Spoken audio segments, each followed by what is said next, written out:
Bom, pessoal, bom dia a todos, boa tarde, boa noite, né? Depende do horário que vocês estiverem estudando. Primeiramente, eu estou gravando esse vídeo aqui para atender o pedido do nosso amigo aí, o Guilherme Gandini, né? Um abraço para você, que você pediu para a gente para dar uma pincelada em alguma coisa aí sobre a questão da orientação a objetos. Então eu preparei um material para você aqui, Gandini, para a gente entender um pouquinho sobre como que funciona essa parte da orientação a objetos, ok? Vou tentar criar uma classe para vocês aqui, para vocês acompanharem, mas seguindo um pouco já das boas práticas, embora só quero que vocês saibam que essa aula que eu vou gravar agora, ela é uma individual, ela não vai fazer parte de contexto, não é só para eu tirar dúvida de vocês e ajudar outros que tenham dúvida também. Se tiverem alguma dúvida, pode me mandar para mim, que eu faço questão e tenho o maior prazer em atender vocês, ok? Eu preparei um material aqui, olha só, eu vou até fechar esse nosso quadro, né? Eu preparei aqui para vocês, no meu outro computador aqui, junto aqui, coloquei no Paint mesmo, que está no meu computador, que aqui eu não tenho as ferramentas ainda, porque eu quero baixar essas ferramentas com vocês, eu quero acompanhar e mostrar para vocês como é que funciona, desde a parte do Jude, que agora é o Asta, né?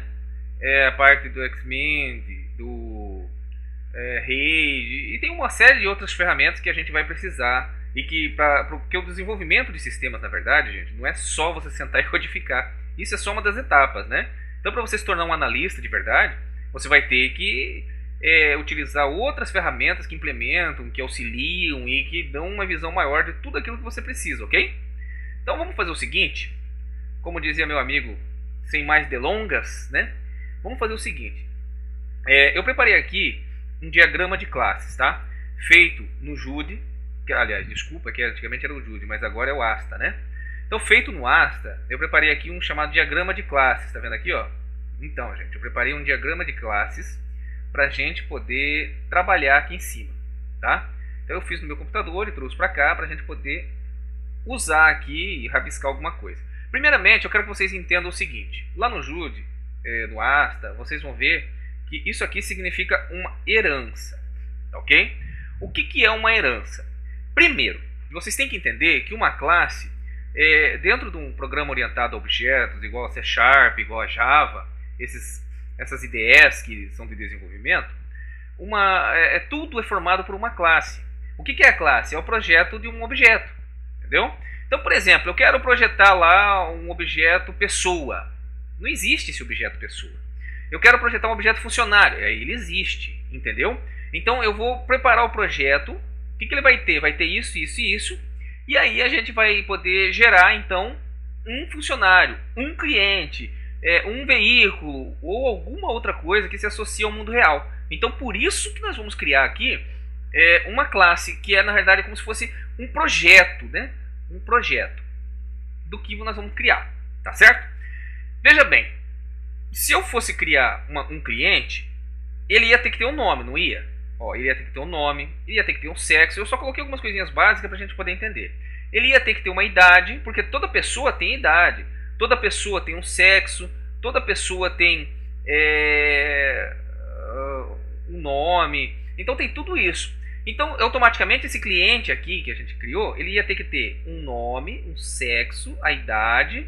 E o que um cliente seu você precisa para organizar ele? Bom, quando ele se torna uma pessoa qualquer do mundo, se tornar seu cliente, ela vai ter uma ficha de cadastro que vai estar lá no seu armário de fichas, vai ter que ter o CPF, porque eu vou ter que checar ela, eu vou verificar como é que funciona, se ela compra bem, se ela paga, se ela é caloteira, e vou ter que ter um telefone dela para eu poder entrar em contato e dizer que ela está devendo, ou que já chegou os produtos, essas coisas e tal, ok? E aí, se fosse meu funcionário, porque uma pessoa lá do mundo resolve vir e vai ser meu funcionário, então ela não é mais uma pessoa, ela continua sendo uma pessoa, mas agora ela passa a ser caracterizada como um funcionário. Ele vai ter que ter um nome, logicamente, vai ter que ter um sexo, porque eu vou saber se é um homem ou uma mulher que vai trabalhar, ou meio-meio, né? E um telefone para eu poder entrar em contato com ele, falar para ele que tem serviço extra ou alguma outra coisa assim. Aliás, vai ter que ter idade, né? Desculpe.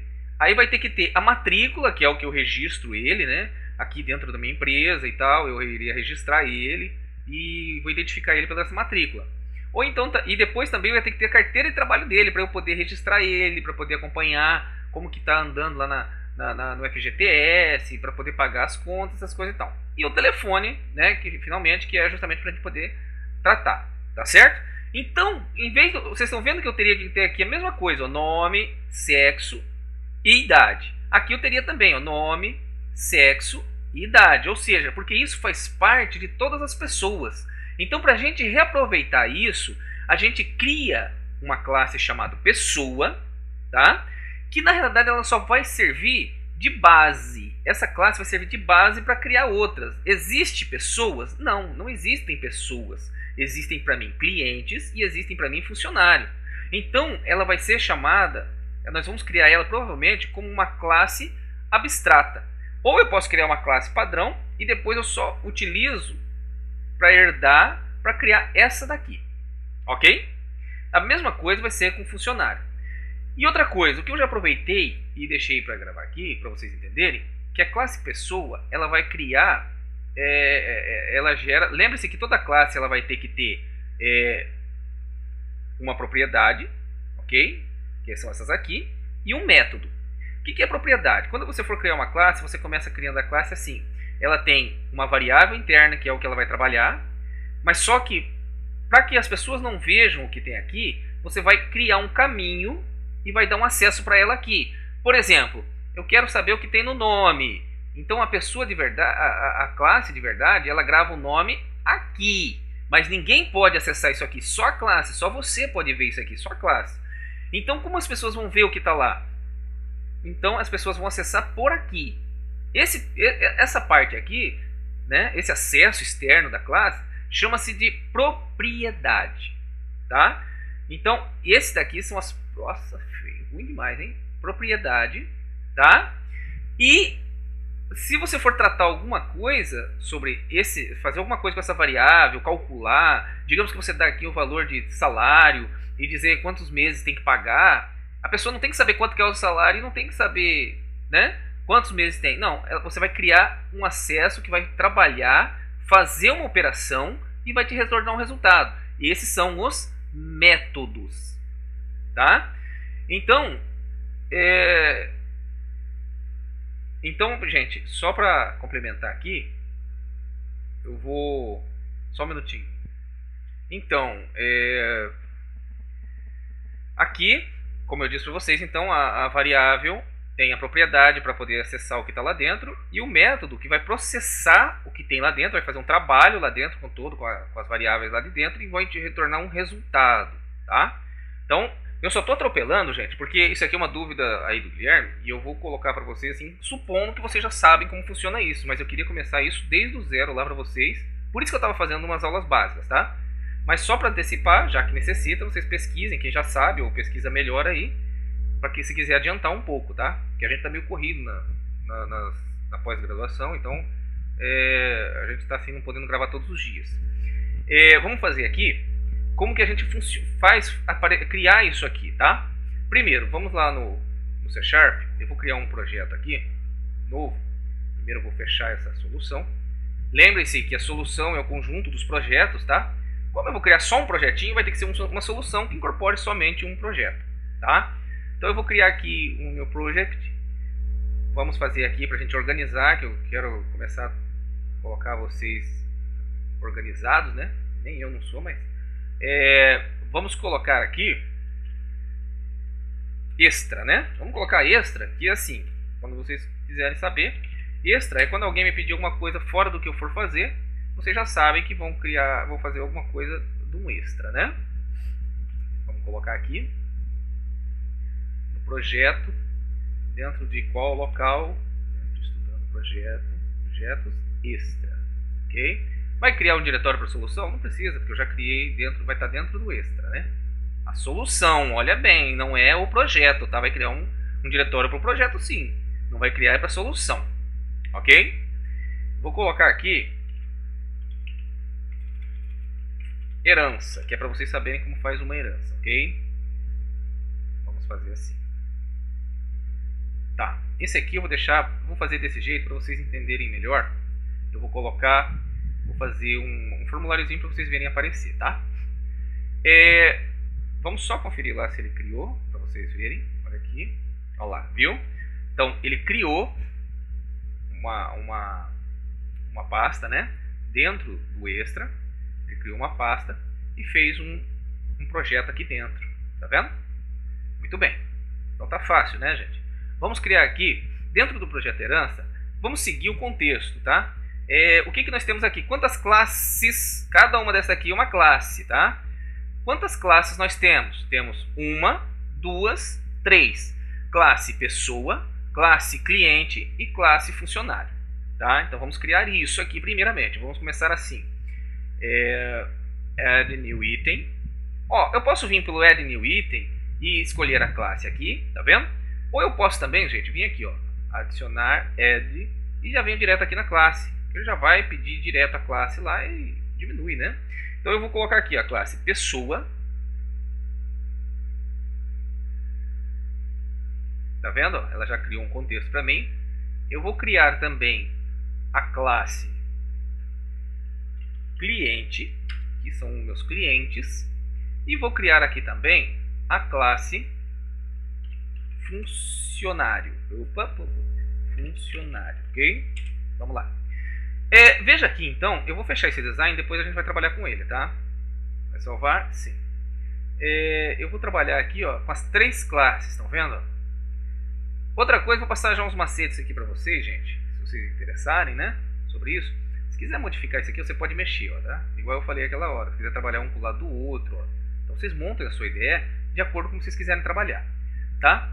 Então, só para vocês saberem, fechei ali a classe, vou fechar essa outra também. E vou colocar agora, vou trabalhar com a classe funcionário. Mas como? Se eu tenho que começar pela classe pessoa, né? Então vamos começar pela classe pessoa. Vamos fazer bem feito. Fechar para vocês saberem que ela some aí. Aí vamos abrir aqui a classe pessoa, ok? Vamos lá então.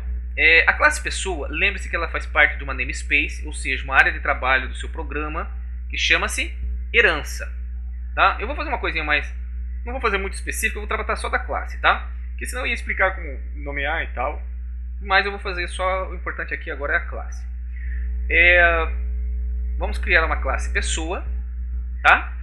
O que essa classe vai ter? Ela vai ter nome, sexo e idade, certo? Então vamos criar 3 variáveis. Vamos abrir aqui um espacinho. Eu costumo, gente, aqui isso aqui é comentário, tá? Opa, tá certo, esqueci de registrar. Deseja salvar?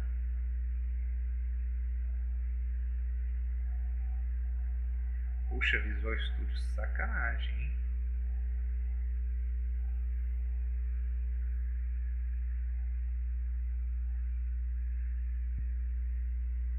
Bom, gente, vamos voltar então. Eu só dei aquela pausazinha porque expirou o meu prazo aí do Visual Studio, né? E com vocês, se isso acontecer, é só entrar no site da Microsoft ali e registrar. Igual eu fiz também, eu já registrei ele, o meu, né? E vocês agora podem registrar o de vocês também, que já deve ter expirado também, igual o meu expirou. Mas vamos lá, né? Então tá, vamos continuar aqui onde eu tinha parado. Esses duas barrinhas, ela informa que você vai fazer um comentário. O que eu for escrever aqui agora não interessa mais, entendeu? Então aqui eu vou fazer aqui, criando as variáveis. Gente, isso aqui é um comentário. Então isso aqui não entra no código. Isso aqui é só para o programador se orientar e saber o que ele está fazendo. Então é assim que a gente vai fazer. Eu vou criar aqui um private, vamos falar assim, não sei para vocês entenderem. Um private, uma variável privada. Ou seja, ninguém mais pode enxergar, somente essa classe que vai enxergar. Tá, essa classe, por padrão, ela pega privada. Tá? Então eu vou te dizer que ela também é pública. Public class. Tá? Uma classe pública. Eu vou criar aqui um private, voltando ali a nossa ideia, nosso projeto, é nome, sexo e idade. Então eu vou criar aqui private nome. Nome é o que? É uma string. Então ele é um texto, né? Vou criar aqui outra coisa. Por regra, geralmente a Microsoft indicava que a gente fizesse isso. Olha, uma underline. Vocês vão entender depois por quê, tá? Outra hora eu explico, mas supondo que vocês saibam, né? E vou criar uma outra private, nome, sexo e idade. Sexo, string. Se a pessoa falasse masculino ou feminino. E agora eu fiz uma só pra gente saber a idade, eu coloquei só pra gente mudar o contexto, né?